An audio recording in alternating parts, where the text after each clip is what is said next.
vraies voix, Frédéric Brindel. Nous y sommes au deuxième débat du soir et il concerne la guerre en Ukraine avec le rôle joué par le pays envahisseur et son président Vladimir Poutine. Est-il possible, c'est la question que nous vous posons, est-il possible de négocier avec Vladimir Poutine ? On a eu beaucoup d'espoir ces derniers temps, avec certaines avancées, certains espoirs, je le disais, mais très vite, on a eu l'impression, et les Ukrainiens ont relayé cette impression, que les possibles avancées tolérées par Vladimir Poutine n'étaient que mensonges. Est-il finalement en permanence dans le mensonge, dans la déstabilisation, dans le secret? Le président russe accepte le dialogue, mais pas forcément le compromis. Pour en savoir un peu plus et pour nous éclairer, c'est Alexandre Gevakrov. Est-ce que je prononce le H, cher Alexandre Gevakrov, ou Gevakov? À la française, c'est Gevakov, donc nous sommes sur une radio française, donc ça sera Alexandre Gevakov. Eh bien, j'attendais le top départ et je me lance. Vous êtes ancien conseiller ministériel, membre de l'Union de la noblesse russe, ancien président du cercle de la marine impériale russe. Merci de nous accorder un peu de votre temps. Cher Alexandre Gevakov, quand on se pose ces questions sur la capacité de Vladimir Poutine à négocier, vous partagez cette même interrogation? Est-ce qu'on n'est pas en face d'un mur? Une négociation n'est jamais simple. Voilà. Je viens d'écrire un bouquin consacré à De Gaulle et la Russie. Et lorsque De Gaulle va, en décembre 1944, négocier avec Staline, il sait très très bien que ça va être très difficile. Donc aucune négociation n'est jamais simple. Il faut simplement bien la préparer. Il faut choisir le moment où on la fait. Ça doit être ni trop tôt ni trop tard. Il faut savoir exactement ce qu'on attend. Alors là, en l'occurrence, je ne vais pas faire de comparaison entre Staline et Poutine, mais c'est évident que il faut négocier. Et d'ailleurs, la preuve nous est apportée par le président ukrainien, Zelensky, qui est quand même le mieux placé.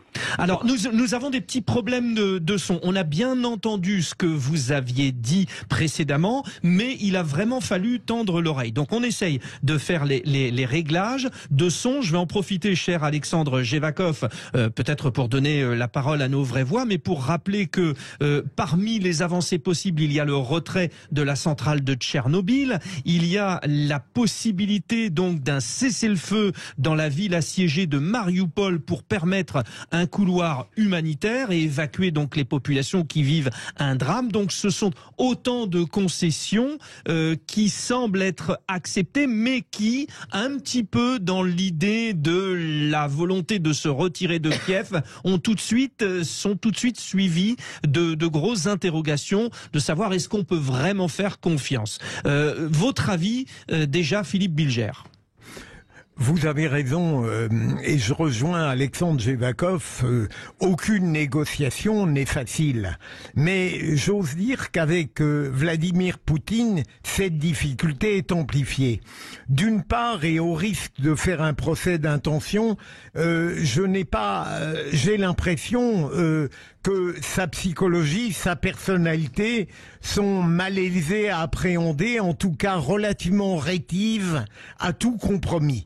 Deuxième élément, il me semble que l'extrême malaise d'un négociateur face à Poutine vient du fait que, en même temps qu'il feint de négocier, celui-ci continue à avancer ses pions dans le domaine de l'action militaire. C'est-à-dire qu'on a l'impression qu'il cherche à occuper le plus possible de positions pour discuter en rapport de force avec celui qui vient le voir au nom d'une diplomatie classique. Alors ça ne veut pas dire qu'aucune entente n'est possible, mais elle sera extrêmement difficile et surtout il ne faut pas que l'interlocuteur qui dialoguera avec lui soit épris de naïveté, mais qu'il soit réaliste. Alexandre Gevakov, vous évoquiez vous-même le cas de la négociation du général de Gaulle avec Staline. Ouais, Staline, oui. Oui. Est-ce que, alors, pardonnez-moi, c'est une question un peu directe, mais est-ce que c'est dans la culture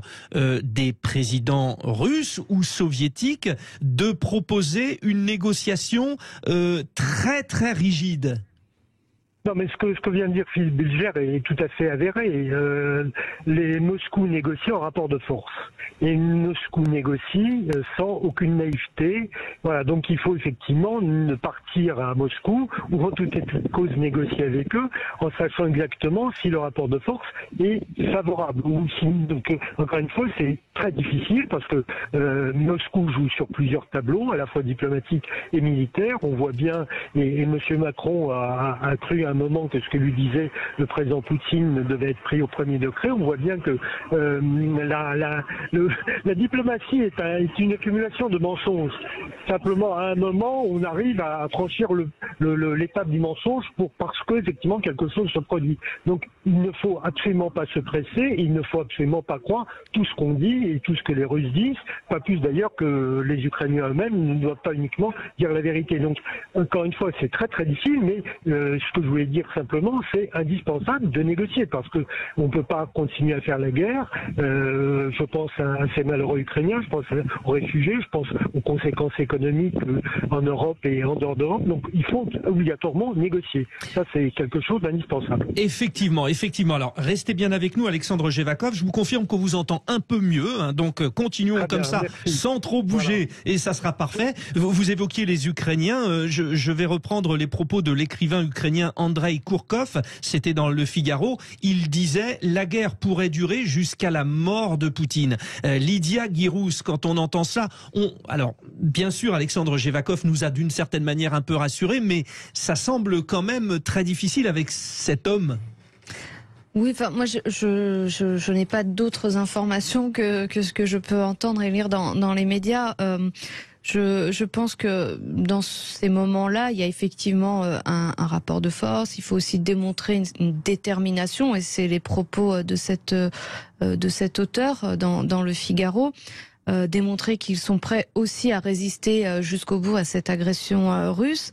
Mais bien sûr que dans ces discussions, dans ce dialogue, il y a une partie de bluff, il y a une partie de propagande, il y a des mensonges, on teste les limites de l'adversaire. Il faut néanmoins, on le sait maintenant que il ne faut pas le croire, il n'y a aucune naïveté à avoir, mais il faut absolument maintenir le dialogue parce que ça sera la seule porte de sortie. Ça sera la négociation, le dialogue et la diplomatie nous permettront de sortir de cette crise, parce que je crois que personne ne veut qu'il y ait une escalade ou une propagation de cette guerre sur d'autres territoires et d'autres pays. Lydia Guirous, vous parlez de tester finalement, d'aller chercher la faille.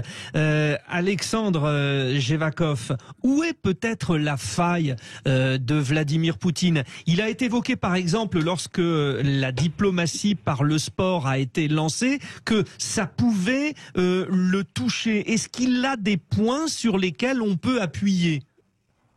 Les points qui sont les plus clairs, c'est la situation économique, à l'évidence. Et puis, le problème, c'est que si à un moment, c'est pas une question uniquement de l'opinion publique russe, encore qu'elle peut jouer un rôle, mais si les institutions russes que sont les états-majors de l'armée et des services de renseignement considèrent à un moment que la situation devient plus négative qu'elle est susceptible d'apporter une satisfaction à la Russie, à ce moment-là, cette espèce de compte d'exploitation qui va devenir débiteur peut conduire les autorités moscovites et donc à un moment le président Poutine à changer d'avis et à penser qu'il a intérêt à trouver un point d'équilibre dans la négociation. Encore une fois, il faut revenir à la logique qui est moscovite, qui est celle du rapport de force. À un moment, le rapport de force devient négatif, et donc c'est à ce moment-là, c'est soit, encore une fois, je me répète, c'est l'économie, c'est la pression des institutions étatiques, plus qu'elles soient militaires ou du service de renseignement, qui peuvent conduire le président russe à bouger. Pierre-Yves Martin, c'est vrai que nous, vu de France, bon, en plus on n'a pas la même culture, quand on voit ce personnage, Vladimir Poutine, on se dit, oh là là, par quelle boule prendre, quoi. Mais c'est pas ça, les négociations. Mais je pense que en France, en Occident, on a peut-être une définition beaucoup plus stable et beaucoup plus traditionnelle de ce qu'est la négociation, alors qu'en Russie, il me semble qu'il y a un rapport de force qui ne pose pas de problème, enfin qui est vraiment dans les éléments d'identité du pays. Ça, c'est le premier élément. Le deuxième élément, c'est que c'est toujours se demander ce que l'autre a à gagner ou à perdre. Poutine me semble être parti dans une trajectoire où visiblement c'est lui qui a les clés de la dépendance énergétique de l'Occident, c'est lui qui a les clés dans le rapport sino-américain ou qui y contribue. Il est quand même bien présent. Je vois pas trop ce qu'il a à perdre. Donc du coup, je pense qu'il y a effectivement un rapport au temps qu'il faut essayer de clarifier. Voilà. Je trouve je trouve ça très bien que le président de la République entretienne des relations téléphoniques avec Poutine. Je m'interroge à chaque fois de l'efficacité de ce dispositif. Est-ce que ça peut être efficace, Alexandre, ces négociations? Non, encore une fois, je suis désolé de ne pas être d'accord avec celui qui vient d'être dit. Ah, mais c'est le principe, c'est le principe. N'hésitez pas, n'hésitez pas. Non, je pense encore une fois que même si les négociations ou les échanges que peut avoir le président Macron avec le président russe ne sont pas satisfaisants au coup par coup, il faut absolument les maintenir parce que c'est comme ça que ça se passe et que ça, à un moment ou à un autre, ça sert à quelque chose. Après, encore une fois, le président russe, il a ses caractéristiques, il a obligatoirement une approche des choses qui n'est pas la nôtre, mais encore une fois, si demain, qu'est-ce qu'il veut? Il veut effectivement obtenir un certain nombre de satisfactions. S'il s'aperçoit qu'il n'est pas en mesure, ni militairement, ni économiquement, ni même dans le domaine religieux, par rapport à l'orthodoxie, et s'il s'aperçoit que le patriarcat de Moscou va perdre énormément de choses, c'est quelque chose qui est susceptible de le faire bouger. Je ne sais pas quel est le degré de son mouvement qu'il adoptera à ce moment-là, mais il est susceptible à ce moment-là de bouger. Voilà. C'est ça, mais bien entendu, il faut être patient, il ne faut pas se presser, et malheureusement, encore une fois, pour les Ukrainiens, ça risque d'être long. Alexandre Jevakov, je rappelle que vous êtes membre de l'Union de la noblesse russe, ancien président du cercle de la marine impériale russe. Vous nous éclairez puisque la question sur Sud Radio ce soir pour notre grand débat, c'est la négociation est-elle possible avec Vladimir Poutine? Nous vous donnons les premiers éléments de réponse de votre consultation, vous les auditeurs de Sud Radio, sur le compte Twitter et Facebook. Dans un instant, restez bien avec nous. Vous répondez à la question, est-il possible de négocier avec Vladimir Poutine? Vous avez un observateur privilégié qui vous répond, Alexandre Jevakov, ancien conseiller ministériel, membre de l'Union de la noblesse russe. Nos trois vraies voix qui vont aussi vous donner leur éclairage, Philippe Bilger, Lydia Guirous, Pierre-Yves Martin. Nous avons à vous écouter, Alexandre Jevakov, un certain espoir parce que vous précisez bien quand même qu'il est possible de négocier avec Vladimir Poutine. Au-delà de cela et de l'ambition que vous développez sur notre antenne sur Sud Radio ce soir, ne nous inquiétons-nous pas à juste titre quand même sur l'état mental, pardonnez-moi, sur l'état mental de Vladimir Poutine. Beaucoup de gens se disent, mais est-ce qu'il a finalement toute sa cohérence? Vous pouvez nous rassurer là-dessus ou pas?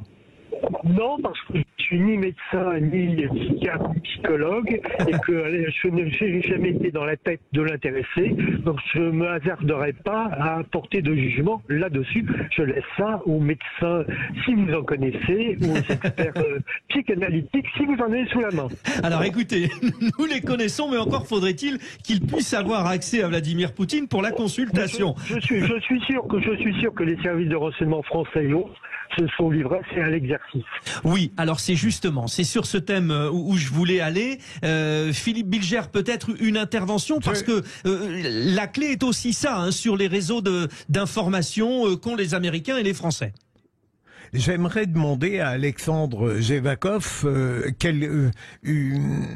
ce qu'il pense apparemment de ce que j'ai lu aujourd'hui, que l'adhésion à la politique anti-ukrainienne de Poutine aurait progressé dans la confiance russe. Est-ce que ça n'est pas un peu préoccupant, Alexandre, que finalement cette politique qui est qualifiée de dévastatrice non seulement ne soit pas discutée,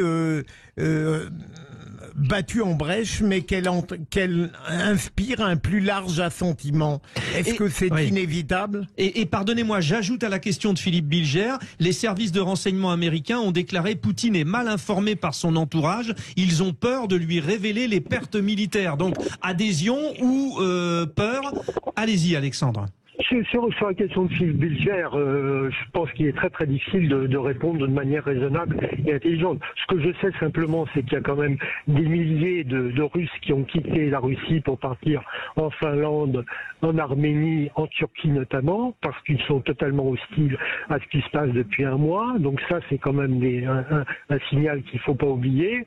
Et des informations que je peux avoir à titre personnel, puisque j'ai encore de la famille en Russie, avec prudence, parce que bien entendu, tout ceci se fait dans un cadre légal qui est complexe, pour dire les choses pudiquement. Il y a beaucoup de gens qui sont quand même très très partagés entre un sentiment patriotique, si vous ajoutez en plus la pression médiatique, et des gens qui se demandent où ça va, parce qu'encore une fois, il faut pas oublier qu'il y a beaucoup de familles qui sont entre Moscou et Kiev, beaucoup de familles qui ont des maris dits russes et une femme dite ukrainienne. Donc tout ceci, il faut pas oublier non plus que, encore une fois, tout ceci, l'armée russe est supposée libérer un territoire orthodoxe en bombardant des villes. Les villes qui sont les plus bombardées, Mariupol et Kharkiv, sont des villes russophones où, quand les gens s'expriment à la télévision, ils parlent russe.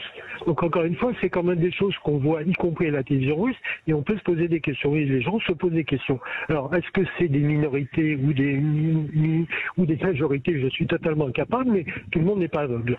Et sur la crainte, finalement, qu'aurait l'entourage de Vladimir Poutine? Je veux dire que malheureusement, c'est pas uniquement à Moscou que certains conseillers ont peur de déplaire aux souverains. Hein, voilà, c'est des vieilles choses qu'on a vues ici ou ailleurs, y compris peut-être chez nous naguère. Donc voilà, donc c'est tout à fait vraisemblable.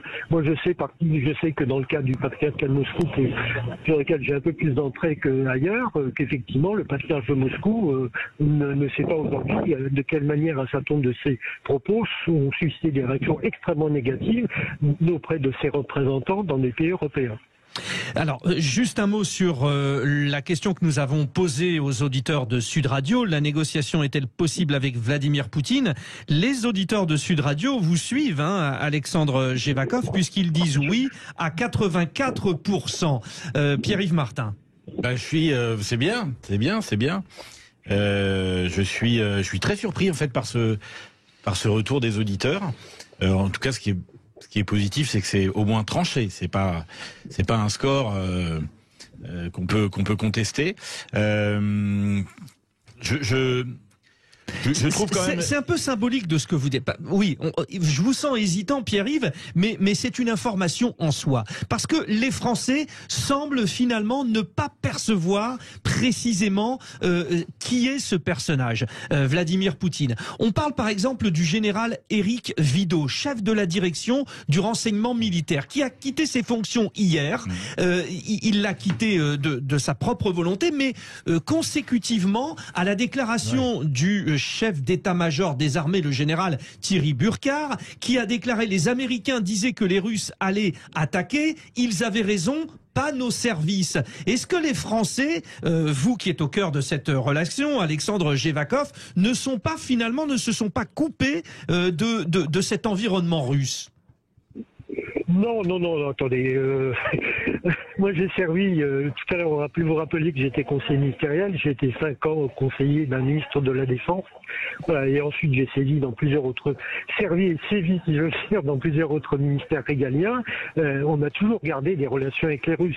Donc, mais il est évident que les Américains ont des moyens techniques que les Français n'ont pas. Et donc, ça peut être très, très utile. Voilà. Donc, c'était évident que, encore une fois, les moyens technologiques américains, que ce soit en Ukraine ou ailleurs, sont 1000 fois supérieurs à ceux qu'on peut avoir, ce qui ne veut pas dire qu'on n'en a pas, mais c'est-à-dire qu'on ne joue pas dans la même catégorie.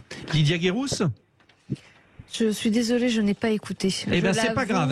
Restez bien. Je vous prie de m'excuser. Très bien, très bien. Alors moi, je voudrais terminer avec vous, cher Alexandre Jevakov, sur la question. On a bien avancé. La négociation est-elle possible avec Vladimir Poutine? Moi, je pose quand même cette question. Les Ukrainiens, s'ils arrivent à obtenir quelques accords, quelques concessions de Vladimir Poutine, ont-ils raison de croire à ces concessions, ou finalement, est-ce que jusqu'au bout, ils peuvent se dire, même s'il y a accord, on va se faire piéger? Écoutez, je vais utiliser, même si c'est totalement dépassé, je vais utiliser une image sportive. Tant que l'arbitre n'a pas renvoyé les équipes au vestiaire, rien n'est fait. Qu'est-ce que je veux dire par là? Je veux dire par là d'ailleurs que le président Zelensky ukrainien a dit les choses très clairement. Il veut des garanties internationales et il veut qu'un certain nombre de pays, dont la France, prennent des engagements pour que s'il y a des points d'accord entre Moscou et Kiev, ceux-ci soient validés par nous et par un certain nombre d'autres puissances européennes ou non européennes. Donc c'est effectivement ça qui doit être obtenu, faute de quoi on risque très très bien, comme les accords de Minsk auraient dû être mis en œuvre, ils n'ont pas été parce que les garanties sont restées orales et théoriques. Il faut que demain, s'il y a un accord et un compromis entre Kiev et Moscou, il faut qu'il y ait de véritables garanties. Et il faut que la France en particulier, mais encore une fois pas elle uniquement, soit garante de la mise en œuvre de ces accords. C'est comme ça que ça peut fonctionner, et uniquement comme cela. Merci beaucoup Alexandre Jevakov. Vous l'avez compris à travers aussi la réaction de nos vraies voix. On est tous un peu décontenancés, on ne sait pas quoi penser. Et vos déclarations, ce que vous nous avez dit ce soir dans les vraies voix sur Sud Radio, nous éclaire un petit peu, même si nous l'avons bien compris, la situation est particulièrement compliquée. Alexandre Jevakov, donc ancien conseiller ministériel, membre de l'Union de la noblesse russe, ancien président du cercle de la marine impériale russe.